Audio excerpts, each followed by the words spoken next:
नमस्कार, crime news देख रहे हैं आप और मैं हूं आपके साथ सोनाली सिंह। अगले आधे घंटे तक हम आपको बताएंगे बिहार झारखंड की हर वो वारदात जिसका सीधे आपसे सरोकार है। पूछेंगे पुलिस प्रशासन से सवाल, देना पड़ेगा हर एक जुर्म का जवाब। करेंगे छोटी से छोटी वारदात की गहनता से पड़ताल। तो चलिए शुरू करते हैं खबरों की पड़ताल।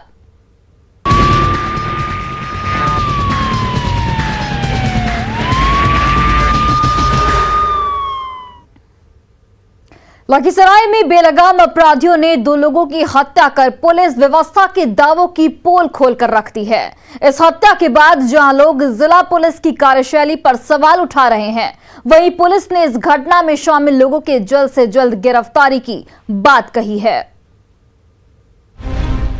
लखीसराय में खूनी खेल, साल के दूसरे दिन डबल मर्डर, पुलिस पस्त, अपराधी मस्त, जनता हताश, खाकी खामोश।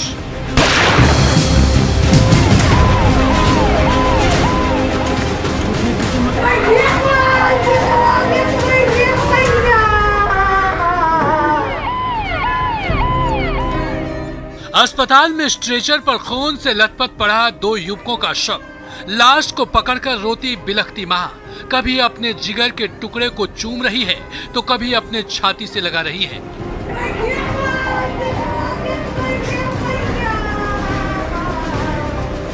जोर जोर से आवाज लगा रही है, उसे झकझोर रही है, लेकिन अफसोस कि उस दुखियारी मां की आवाज उसके बेटे के कानों तक नहीं पहुंच पा रही है, जो कभी एक आवाज पर दौड़ा चला आता था। पुलिस को मुंह चढ़ाने और खाकी के खौफ को खामोश करने वाली ये तस्वीरें लखीसराय जिले के नगर थाना क्षेत्र के बिजली ऑफिस के पास की है, जहां बेलगाम बदमाशों ने नए साल के आगाज के साथ ही नगर थाने से महज कुछ ही दूरी पर डबल मर्डर की वारदात को अंजाम देकर पुलिस को सख्ते में डाल दिया है। साथ ही नए साल के साथ नई चुनौती भी दे डाली है, जो पुलिस की नाकामी को साबित कर रही है। बेखौफ अपराधियों ने इस खौफनाक वारदात को उस वक्त अंजाम दिया है जब बिहारी और फन्नू सिंह कहीं बाहर से अपने घर लौट रहे थे। वो घर के पास भी पहुंच गए। उसी दौरान नगर थाने से महज कुछ ही दूरी पर घात लगाए अपराधियों ने अंधाधुंध फायरिंग शुरू कर दी, जिसमें कई गोली बिहारी सिंह और फन्नू सिंह के शरीर को चीरते हुए निकल गई। गोली लगने के बाद दोनों जमीन पर गिर पड़े, लेकिन हैरानी की बात तो यह है कि गोलियों की तड़तड़ाहट के बाद भी नगर थाने की पुलिस को भनक नहीं लगी और ना ही गोलियों की आवाज सुनाई दी, जिसका नतीजा ये हुआ कि अपराधी गोली मारने के बाद मौके से फरार हो गए। स्थानीय लोगों ने जब दोनों को गंभीर हालत में देखा, पुलिस को सूचित किया। घटना की सूचना पर पुलिस मौके पर पहुंची, दोनों को सदर अस्पताल पहुंचाया, जहां डॉक्टरों ने दोनों को मृत घोषित कर दिया। उसके बाद पुलिस आसपास लगे सीसीटीवी कैमरे खंगालने में जुट गई, लेकिन पुलिस को मौके से मृतक की बाइक और 3-4 खोखे मिला है, जो खाकी के खौफ के दावों को खोखला साबित कर रहा है। मृतक बिहारी सिंह पिपरिया थाना इलाके के औलीपुर गांव के रहने वाले थे, जबकि फन्नू सिंह बवनगामा गांव के रहने वाले थे। इस डबल मर्डर के संबंध में जब जिले के एसपी सुनील कुमार से सवाल किया गया तो उन्होंने डीएसपी के नेतृत्व में घटना की जांच के लिए एसआईटी टीम के गठन की बात कही और वारदात में शामिल अपराधियों की जल्द गिरफ्तारी की बात कही। टाउन थाना क्षेत्र अंतर्गत 2 लोग हैं, फन्नू सिंह और एक बिहारी। इन दोनों की लगभग 8:30 बजे के आसपास गोली मारकर हत्या की गई है। उस पर विभिन्न एंगल से हम लोग जांच कर रहे हैं। अभी मैं घटनास्थल पे भी गया था। सारी तरह के साइंटिफिक एविडेंस और टेक्निकल एविडेंस और ह्यूमन इंटेलिजेंस हम लोग गैदर कर रहे हैं। सारे एंगल से जांच की जा रही है। मैंने एक टीम भी स्पेशल एसडीपीओ के नेतृत्व में बना दी है। मैं भी लगातार इसकी मॉनिटरिंग करूंगा और जल्दी से जल्दी जो भी है अपराधी जिन्होंने मारा है उसकी हम लोग गिरफ्तारी करेंगे। घटनास्थल से क्या कुछ मिला है सर? घटनास्थल से खोखा मिला है गोली का, और जो मृतक जिस पे बाइक पे था वो था, और यही 2 चीज़ मिली है। बाकी उसके अलावा तो और कुछ विशेष बरामद नहीं हुआ। क्या कुछ पुलिस अपराधियों की जल्द गिरफ्तारी का दावा कर रही है। इस घटना को आपसी रंजिश के तौर पर भी देखा जा रहा है। पुलिस की माने तो दोनों मृतकों का भी आपराधिक इतिहास रहा है, लेकिन पुलिस थाने के पास इस तरह के युवकों का मर्डर होना कहीं न कहीं जिला प्रशासन की गतिविधियों पर सवालिया निशान खड़ा करता है। न्यूज़ 18 के लिए लखीसराय से राकेश कुमार की रिपोर्ट। और खबर मधेपुरा से, जहां अपराधियों का तांडव लगातार जारी है। कानून व्यवस्था के खौफ से बेखबर अपराधी लगातार पुलिस को चुनौती दे रहे हैं। बेलगाम बदमाशों पर पुलिस नकेल कसने में फेल नजर आ रही है। कुछ इस तरह का ही नजारा मधेपुरा और उसके आसपास के इलाकों में देखने को मिल रहा है। रविवार की देर रात बेखौफ बदमाशों ने गम्हरिया थाना क्षेत्र के कौड़िहार तरावे वार्ड नंबर 7 निवासी कैलाश यादव की गोली मारकर हत्या कर दी। अपराधियों की ओर से इस घटना को अंजाम देने के बाद से स्थानीय लोगों में डर का माहौल है। लोग इसके लिए पुलिस को जिम्मेदार मान रहे हैं, साथ साथ उसकी कार्यशैली पर भी सवाल उठ रहे हैं। मृतक के परिजनों की माने तो 40 वर्षीय कैलाश रविवार की रात को घर में दरवाजे के पास सोया हुआ था। तभी बाइक सवार बदमाशों ने उसे घर से खींचकर उसकी हत्या कर दी। घटना के बाद से मृतक के परिजनों का रो रो कर बुरा हाल है। स्थानीय जनप्रतिनिधि इस घटना को लेकर आक्रोशित हैं। हमें घर में सुतल छिए, साँझे के कुत्ता खरबर करके तो फट क्या देलिए आ फिर हम दुनू में पुछनी करल वने जे सब कुछ भए गेलै। तब एगो अइलै बिलास हमरा उठबै ले, तब हम दुनू में निकललिए। अपना दरवाजा पे सोए हुए थे सर जी। उसके बाद सर एक ठो गाड़ी उस होकर के गुजरी सर। उसके बाद थोड़ा देर तक गाड़ी का आवाज़ उधर जा कर के बंद कर दिया गाड़ी, और 5-7 आदमी के लेकर के इसको बाय फोर्स उठा दिया सर। बोलने के लिए नहीं दिया। यदि हम लोग बगले में सोए हुए थे, उसको आवाज़ नहीं निकलने दिया। जब 10 कदम आगाड़ी गया, जब ये अपना प्रयास करने लगा छोड़ाने का, तो बेकाबू हो गया, तो इसको गोली सर चला दिया। तो गोली फायर होने से हम लोग दरबर तक गए, तब तक में 2-4 ठो आदमी जो था भाग गया। और इस वक्त की बड़ी खबर आपको बता रहे हैं, पूर्व सीएम जीतन राम मांझी कोरोना संक्रमित पाए गए हैं। तो ये बड़ी खबर आपको बता रहे हैं, पूर्व CM Jitan Ram Manjhi corona positive पाए गए हैं। मांझी की बेटी पुष्पा मांझी भी कोरोना संक्रमित पाई गई हैं और साथ में उनकी बहू भी पॉजिटिव पाई गई है। मांझी की बेटी पुष्पा मांझी भी पॉजिटिव हैं। आपको बताते चले कि मांझी के पीए भी पॉजिटिव पाए गए हैं। मांझी के 2 सुरक्षा कर्मी भी यहां पर कोरोना संक्रमित पाए गए हैं। तो देखिए, पत्नी और बहू भी कोरोना पॉजिटिव पाई गई है। मांझी सपरिवार अपने गांव गया के महकार में है। और देखिए, पटना से हमारे सहयोगी रवेश नारायण फोन लाइन पर जुड़ गए हैं। रवि, देखिए, जीतन राम मांझी के पूरे परिवार सहित उनके पीओ और 2 सुरक्षाकर्मी भी पॉजिटिव पाए गए हैं। क्या कुछ जानकारी इस वक्त आपके पास मांझी के स्वास्थ्य को लेकर? जी देखिए, जिस ढंग से लगातार मामले कोरोना के सामने आ रहे हैं, और वैसे में जीतन राम मांझी एक बार दोबारा कोरोना पॉजिटिव हुए। पिछले साल भी वो कोरोना का शिकार हुए थे और एम्स में काफी दिनों तक भर्ती रहे थे, उसके बाद स्वस्थ हुए थे। और ये जो लक्षण है परिवार में पाए गए, उसके बाद ये कोरोना की जांच की गई और देर रात जो है ये कंफर्म हो गया कि परिवार के जो लोग हैं, जीतन राम मांझी के साथ उनकी पत्नी, उनकी बहू और उनकी बेटी जो है, और साथ में उनके जो पीए हैं वो और सुरक्षा कर्मी जो हैं वो पॉजिटिव पाए गए हैं। हालांकि जीतन राम मांझी अभी बिल्कुल स्थिति उनकी ठीक है, वो इलाज जो है वो शुरू हो गया है। अभी फिलहाल वो गांव में अपना जो महकार है वहां पे अवस्थित है। लेकिन इतना तो है कि जिस ढंग से एक साथ पूरा परिवार कोरोना से पॉजिटिव हुआ है, उसने परेशानी जरूर बढ़ा दी है। जी रवि, देखिए, जीतन राम मांझी के कांटेक्ट में जितने भी लोग आए हैं, क्या उनकी भी ट्रेसिंग की जाएगी और क्या उनकी भी जांच होगी?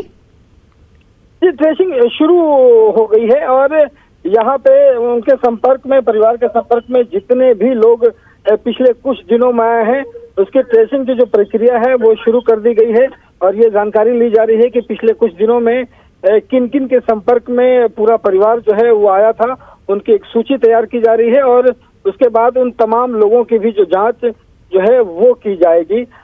लेकिन साथ साथ डॉक्टरों के जो है वो लगाया गया है और जीतन राम मांझी के स्वास्थ्य का लगातार जो है वो ख्याल रखा जा रहा है।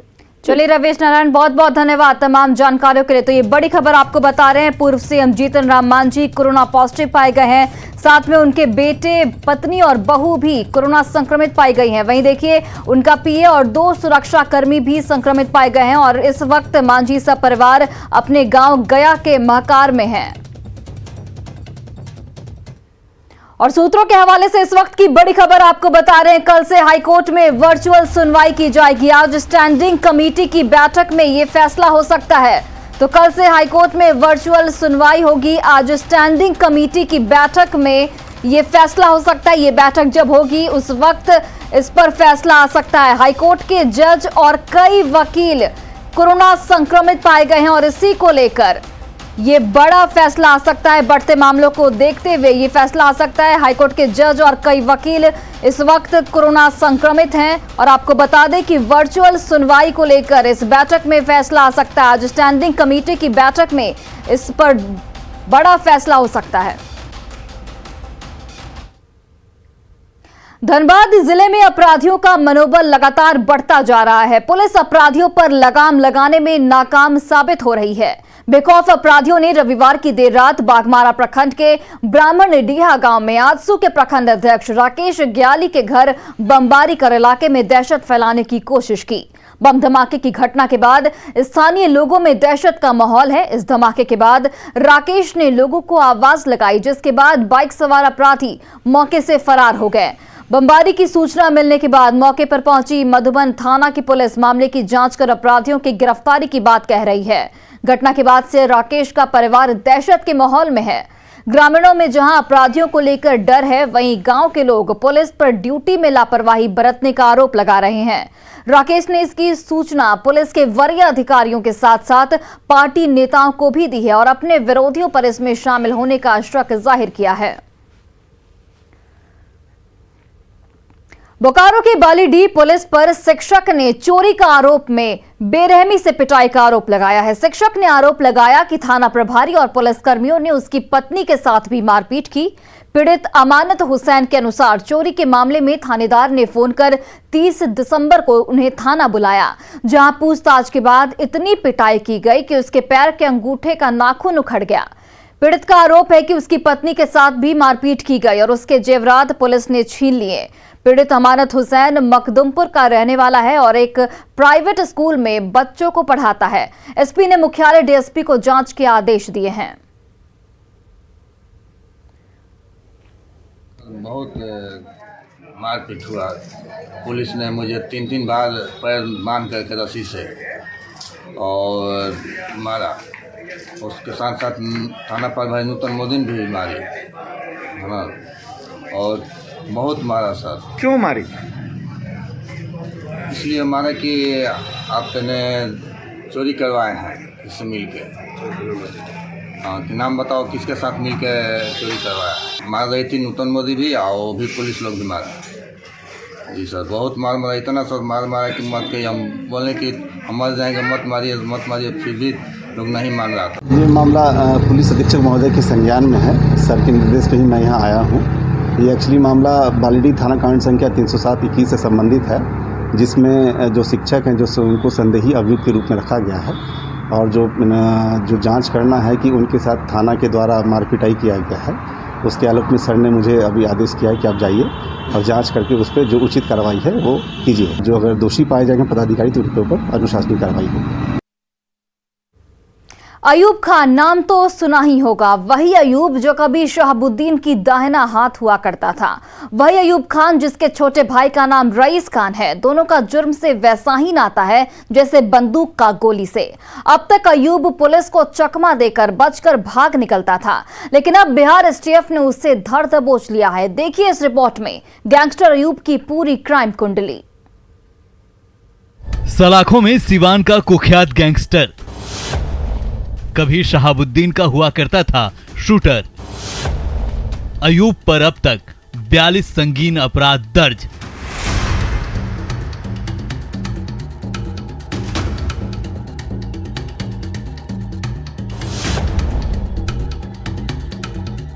तस्वीरों में दिख रहा यह शख्स एक खूंखार शूटर है, जिसका नाम सुनते ही अच्छे अच्छों के पसीने छूटने लगते हैं।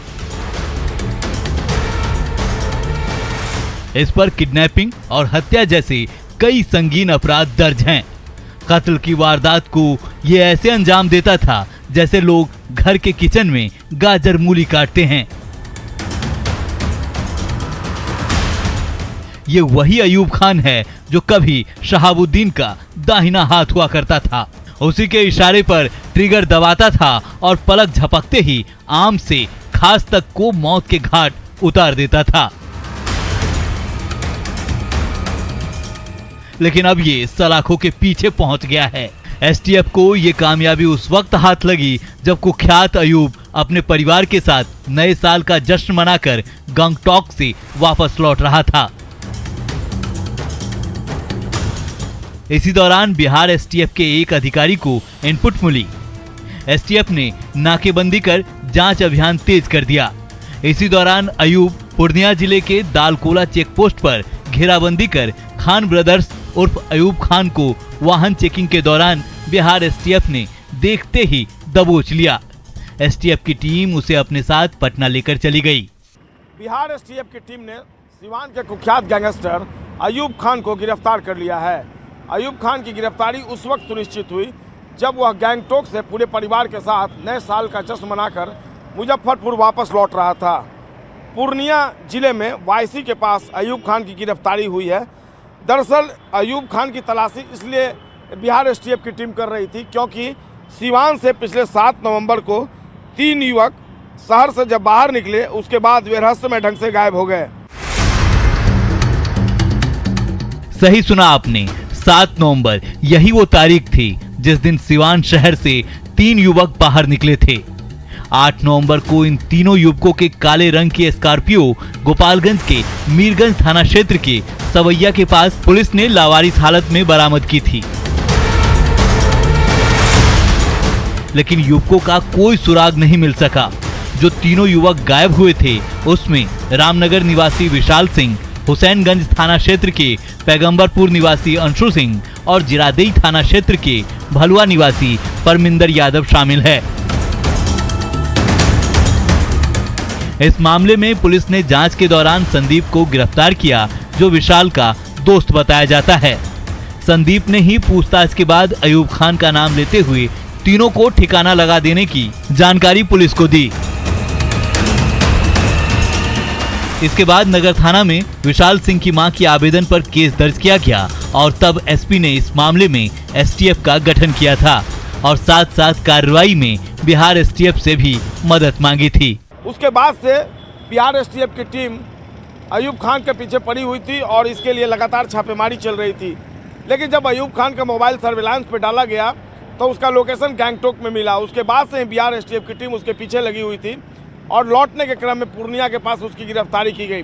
हालांकि इसके बाद बिहार एसटीएफ ने सिवान पुलिस को अयूब खान को सौंप दिया है। सिवान पुलिस ने आज काफ़ी देर तक इंट्रोगेशन भी किया बिहार एसटीएफ के सहयोग से, लेकिन उन तीनों युवकों के बारे में कोई जानकारी हासिल नहीं कर सकी है फिलहाल सिवान पुलिस हो या बिहार एसटीएफ की टीम। अब ऐसे में इन तीनों युवकों के बारे में पता लगाना एक बड़ी चुनौती बन गई है। अयूब खान और उसका भाई rice Khan gangster Khan brothers के नाम से विख्यात है। दोनों भाई जुर्म की दुनिया के बड़े नामवर अपराधियों के तौर पर जाने जाते हैं। दोनों पर कई संगीन केस दर्ज है। जमानत पर बाहर निकले रईस खान इन दिनों सियासी वजूद तलाशने की कोशिश में जुटा है। अयूब और रईस खान बाहुबली नेता मोहम्मद शहाबुद्दीन के मुख्य शूटर के रूप में जाना जाता है। अयूब खान का भाई रईस खान कभी बाहुबली माने जाने वाले पूर्व सांसद शहाबुद्दीन का करीबी माना जाता था और फिलहाल रईस खान अपनी राजनीतिक वजूद तलाशने में लगा हुआ है।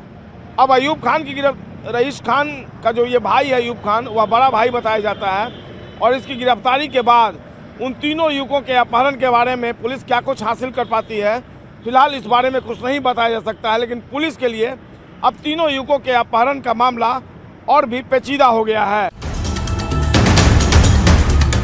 हालांकि दोनों ने शहाबुद्दीन के खिलाफ विरोध कर दिया था और अपना एक नया खान ब्रदर्स नाम से गैंग चला रहा है और बड़े पैमाने पर जमीन हथियाने से जुड़े मामलों में शामिल है। अब आपको अयूब खान की क्राइम कुंडली से रूबरू कराते हैं।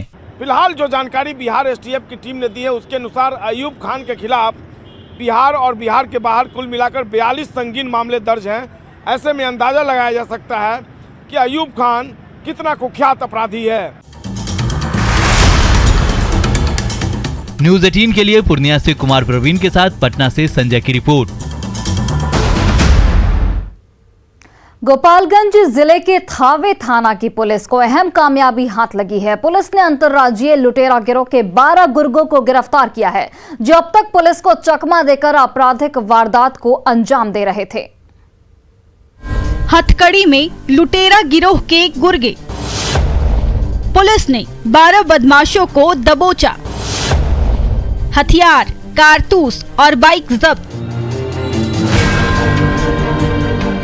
हाथों में हथकड़ी और चेहरे पर मास्क लिए पुलिस कस्टडी में खड़े ये वो शातिर अपराधी हैं जो दिन के उजाले में, रात के अंधेरे में राह चलते लोगों को अपना शिकार बनाते थे और लूटपाट की वारदात को अंजाम देकर पुलिस को मुंह चढ़ाते थे। लेकिन अब ये गोपालगंज पुलिस के गिरफ्त में है। हाथों में हथकड़ी लगी है तो चेहरे की हवाइयां उड़ी है, वरना अब तक ये कितनों को अपना शिकार बना चुके होते। गिरफ्तार ये सभी अपराधी अंतर्राज्य लुटेरा गिरोह के गुर्गे हैं, जो यूपी और बिहार के अलग अलग जिलों में लूटपाट की वारदात को अंजाम देते थे। कल हम लोग उस जो लगभग 13 लोगों का ग्रुप है, जिसमें से 12 लोगों को 2 अलग अलग स्थान से गिरफ्तार करने में सफल रहे और उसमें डकैती की एक बाइक जो डकैती के साथ लूटी गई थी और 3 लूट की बाइक और लूटे हुए कुछ मोबाइल मिले हैं और साथ में 3 हथियार भी मिले हैं और कई कारतूस जब्त हुए। और इनकी गिरफ्तारी से हम लोगों ने करीब 1 डकैती और 6 लूट और 1 चोरी की घटनाओं का उद्भेदन किया है। गिरफ्तार अपराधियों पर लूट, डकैती, चोरी समेत आधा दर्जन आपराधिक मामले दर्ज हैं। गिरफ्तार अपराधियों में 5 मोतिहारी के, 2 यूपी के और 4 गोपालगंज जिले के रहने वाले हैं। सभी के पास से 2 देसी कट्टा, 1 पिस्टल, 7 कारतूस, लूट की 4 बाइक और 8 मोबाइल फोन बरामद किया गया है। पुलिस को गुप्त सूचना मिली थी कि 1 जनवरी की रात थावे थाना क्षेत्र के ग्वंदरी और लछवार मोड़ के पास अपराधियों का एक बड़ा गिरोह डकैती को अंजाम देने के लिए पहुंचा है। पुलिस ने टीम गठित कर रात में ही इलाके की नाकेबंदी कर छापेमारी किया। पुलिस को कार्रवाई के दौरान सफलता मिली और अपराध की योजना बना रहे सभी 11 अपराधियों को दबोच लिया गया। पुलिस ने जब सख्ती से सभी से पूछताछ की तो परत दर परत सारे वारदात के राज सामने आते गए और अपराधी अपना जुर्म कबूल करते गए। और भी इनसे पूछताछ जारी है, क्योंकि ये जो ग्रुप है इसमें से 5 लोग मोतिहारी के रहने वाले हैं और 2 लोग यूपी के रहने वाले हैं और 4 लोग ये गोपालगंज के रहने वाले हैं। तो इस ग्रुप का नेटवर्क काफ़ी बड़ा है, उस स्टेट तक यूपी बिहार दोनों में ऑपरेट करते हैं। यूपी पुलिस के भी हम लोग संपर्क में हैं, मोतिहारी पुलिस के भी संपर्क में है और वहाँ की टीम भी आई है, इन लोगों से पूछताछ कर रही है। इनकी और भी कहाँ संलिप्तता है उसको भी हम लोग स्थापित करने का प्रयास कर रहे हैं। गिरफ्तार अपराधियों की तलाशी ली गई तो 3 हथियार और 7 कारतूस के अलावा मोबाइल और लूट की 4 बाइक मिली। पूछताछ के दौरान अपराधियों ने यूपी के कुशीनगर, बिहार के गोपालगंज, पूर्वी चंपारण, छपरा समेत अलग अलग जिलों में लूट और डकैती की घटना किए जाने की बात स्वीकार किया। एसपी ने कहा कि इन अपराधियों की गिरफ्तारी से 1 डकैती, 6 लूट और 1 चोरी की घटना का खुलासा हुआ है। गिरफ्तार अपराधी संगठित गिरोह के सक्रिय सदस्य हैं, जिनका नेटवर्क यूपी बिहार में फैला हुआ है। हथियार के बल पर यूपी और बिहार में लूट और डकैती की वारदात को अंजाम देते थे। इन अपराधियों से पूछताछ जारी है। यूपी और मोतिहारी की पुलिस भी गोपालगंज पहुंचकर पूछताछ कर रही है। न्यूज 18 के लिए गोपालगंज से गोविंद की रिपोर्ट। और फिलहाल इस बुलेटिन में बस इतना ही। आप देखते रहिए न्यूज 18 बिहार झारखंड।